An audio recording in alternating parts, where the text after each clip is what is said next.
के लिए देश से वो 500-500, हजार के नोट बंद कर रहे हैं और 2-2 हजार रुपए के नोट चालू कर रहे हैं। अगर ये भ्रष्टाचार और कालाधन उनका ये कदम कम करता तो हम सबसे पहले प्रधानमंत्री जी का साथ देते। आप सब लोग जानते हैं भ्रष्टाचार के खिलाफ, काले धन के खिलाफ इस देश के उस वक्त रॉबर्ट वाड्रा के भ्रष्टाचार के खिलाफ कागज हमने इस देश के सामने रखे थे।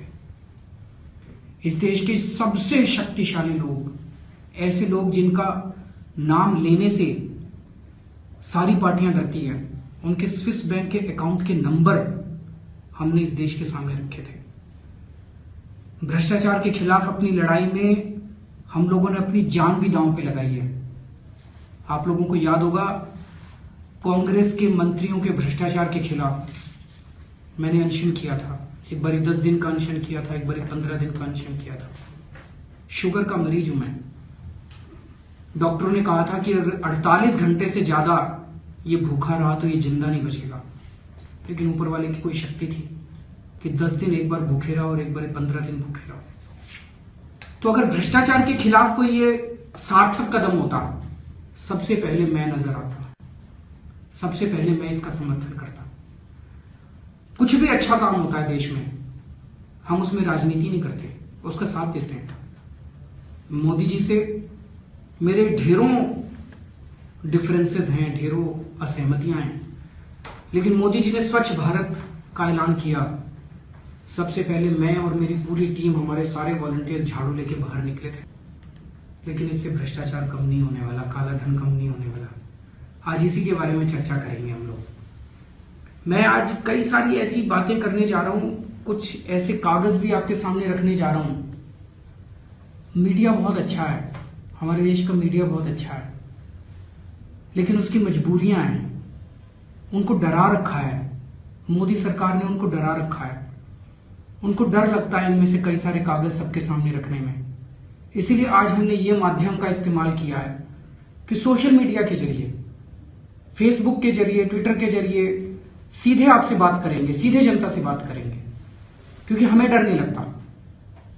सबसे पहले बात करते हैं कि मैंने बहुत सोचा, मैं भी इनकम टैक्स डिपार्टमेंट में था, इनकम टैक्स में कमिश्नर रह चुका हूं, काला धन, सफेद धन, ये सारी चीजें समझता हूं थोड़ी सी।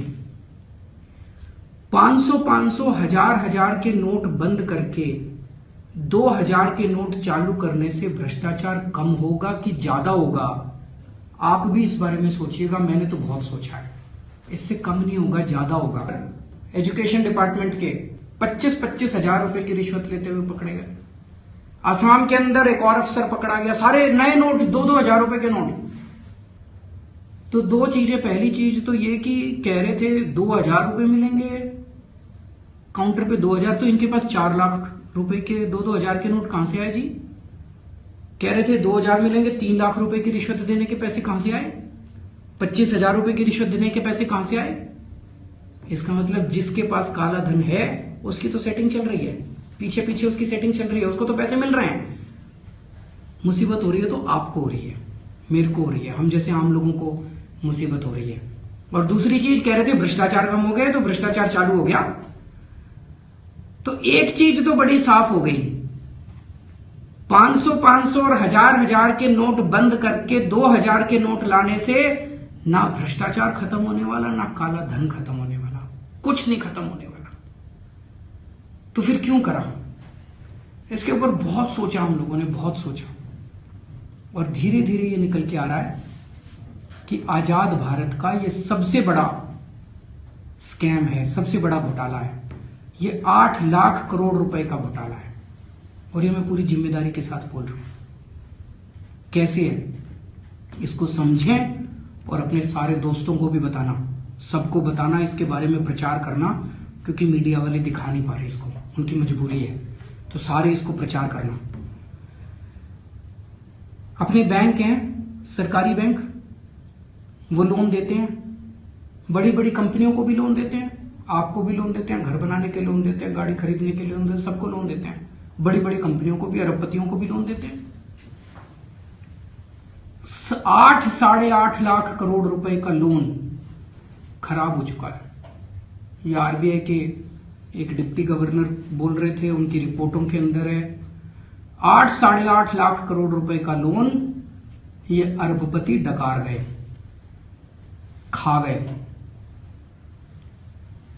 अभी कुछ महीने पहले सीएजी ने अपने एक भाषण में बोला है कि इसमें से कुछ पैसा तो इन्होंने बाहर भेज दिया और कुछ पैसा इन्होंने फ्रॉड कर दिया, ये पैसा वापस आने वाला नहीं है। अब ये पैसा लोन माफ करना पड़ेगा सरकार को। तो मोदी सरकार ने इसमें से 1,14,000 करोड़ रुपए का लोन तो माफ कर दिया, 1,14,000 करोड़ रुपए का अरबपतियों का लोन, ये उन्होंने सुप्रीम कोर्ट में लिख के दिया है। बाकी बचा 7 लाख करोड़, अब वो भी माफ करना है। बैंकों की बुरी हालत हो गई, पैसा कहां से आएगा? तो एक षड्यंत्र रचा गया कि 500-500, 1000-1000 के नोट बंद कर दो, 500-500 के 1000-1000 के नोट बंद करके सारे लोगों को कहो भाई अपने पुराने नोट जमा कराओ।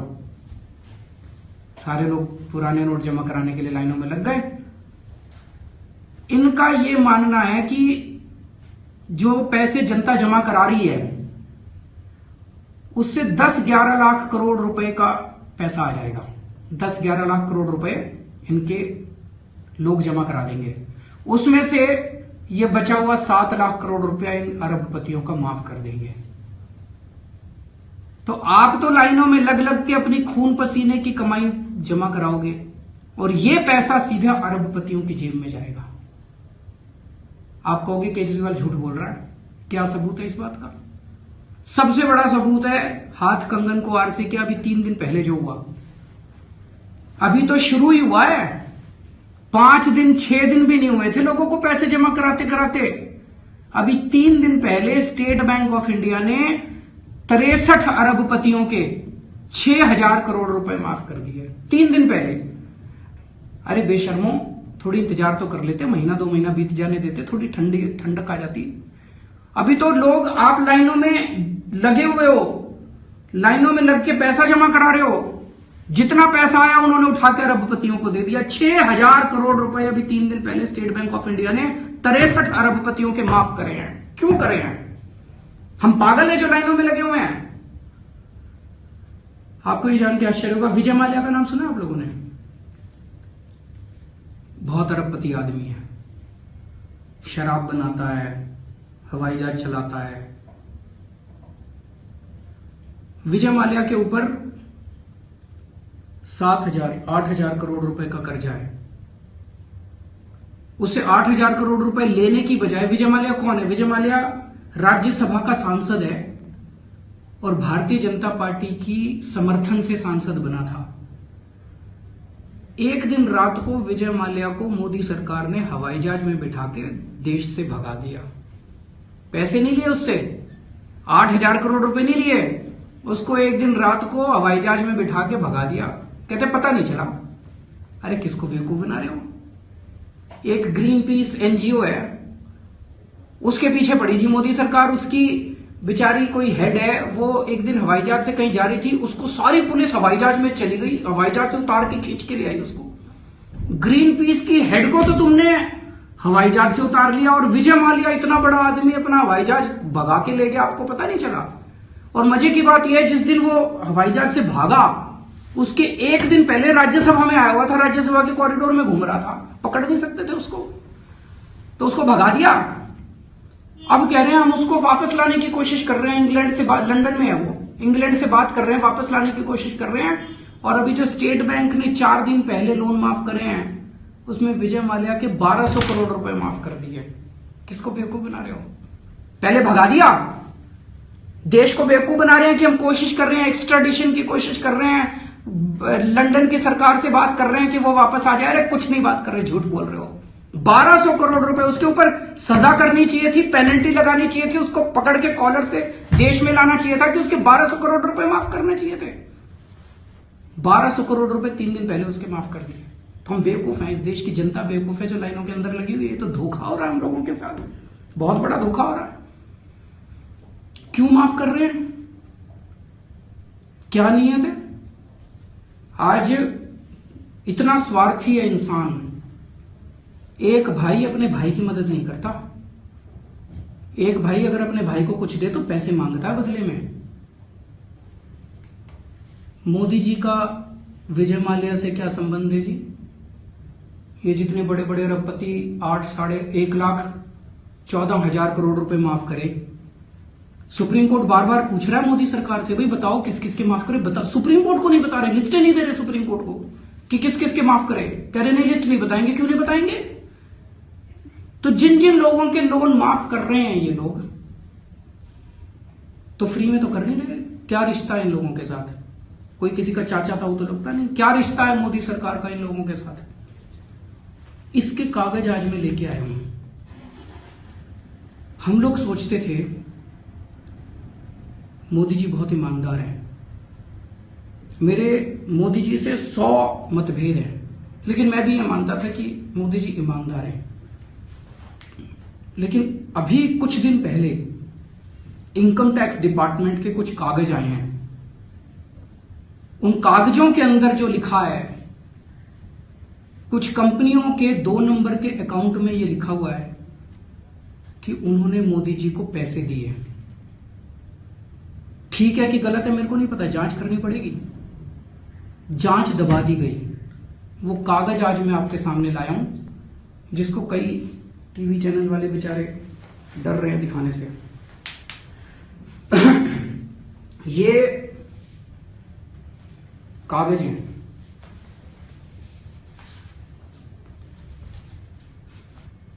अक्टूबर 2013 को आदित्य बिड़ला ग्रुप के ऊपर रेड हुई, इनकम टैक्स वालों की रेड हुई। उस रेड में इनकम टैक्स वाले खूब सारे बही खाते, उनके लैपटॉप, उनके मोबाइल फोन सारे उठा के ले आए। वो जितना इनकम टैक्स वाले कागज लेके आए थे वहां से, उसकी फिर इनकम टैक्स वालों ने एक रिपोर्ट बनाई सारा समझ के, भाई कितने पैसे की चोरी की इन्होंने, कितना। ये जो देख रहे हो ये 4 वॉल्यूम की रिपोर्ट है, इनकम टैक्स की रिपोर्ट है, हमने नहीं बनाई, इनकम टैक्स की रिपोर्ट है, ओरिजिनल की फोटोकॉपी है। इस रिपोर्ट को अप्रेजल रिपोर्ट कहते हैं। इस रिपोर्ट में ये लिखा है,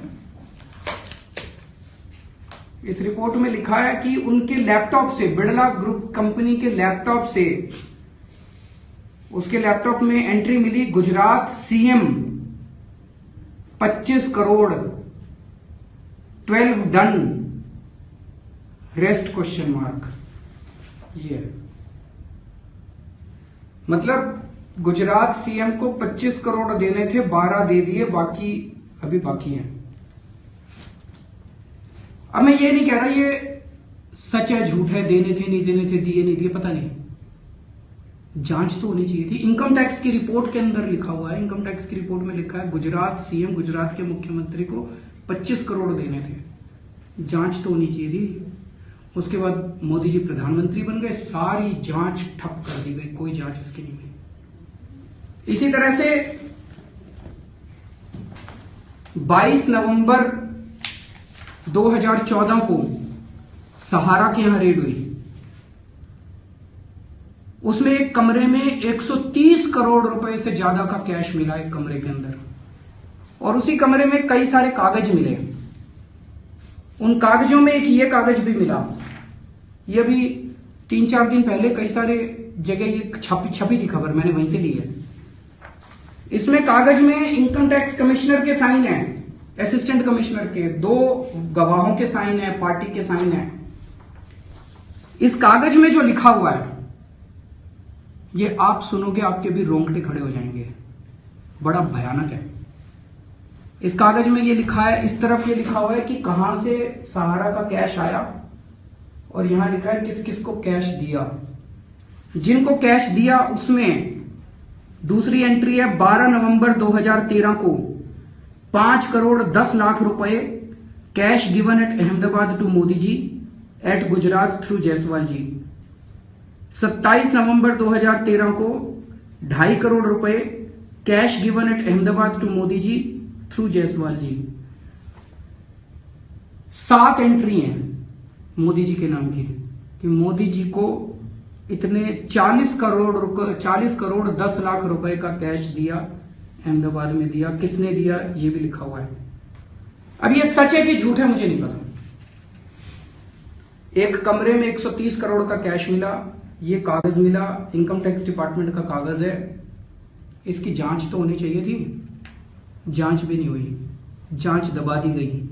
और अब जो मैंने सुना है हफ्ते 10 दिन के अंदर इन कागजों की को डिस्ट्रॉय कर दिया जाएगा, इनकम टैक्स में खत्म कर दिया जाएगा इन कागजों को। उसकी पूरी तैयारी चल रही है कानूनी रूप से। तो एक मन में शक होता है। सहारा के अंदर नाम आया कि मोदी जी को 2 नंबर का पैसा दिया, बिड़ला के अंदर नाम आया कि दिया कि नहीं दिया पता नहीं। तो एक मन में शक होता है ये विजय माल्या से भी कहीं कोई पैसे का लेन देन तो नहीं हुआ था। ये इतने बड़े बड़े अरबपतियों के नाम जो आ रहे हैं, जिनका 8.5 लाख करोड़ का माफ करना है, 1,14,000 करोड़ का माफ कर दिया, इनसे भी कहीं पैसे का लेन देन का मामला तो नहीं था। भारत के इतिहास में पहली बार ऐसा हो रहा है कि किसी प्रधानमंत्री का कंपनियों के 2 नंबर के कागजों के अंदर इस तरह से नाम आ रहा है। पहली बार ऐसे हो रहा है। सबको बताना, ये देश को जानने की जरूरत है कि हो क्या रहा है इस देश के अंदर। और ये वाला जो कागज है सहारा वाला, ये तो अभी 2-3 दिन पहले छपा है कई सारे जगहों पे। ये मैंने विधानसभा के अंदर 3 दिन पहले रखी थी रिपोर्ट। मजे की बात यह है कि अभी तक इसका खंडन नहीं किया बीजेपी ने। बीजेपी ने यह कहने का केजरीवाल झूठ बोल रहा है। प्रधानमंत्री जी की तरफ से कोई बयान नहीं आया कि केजरीवाल झूठ बोल रहा है।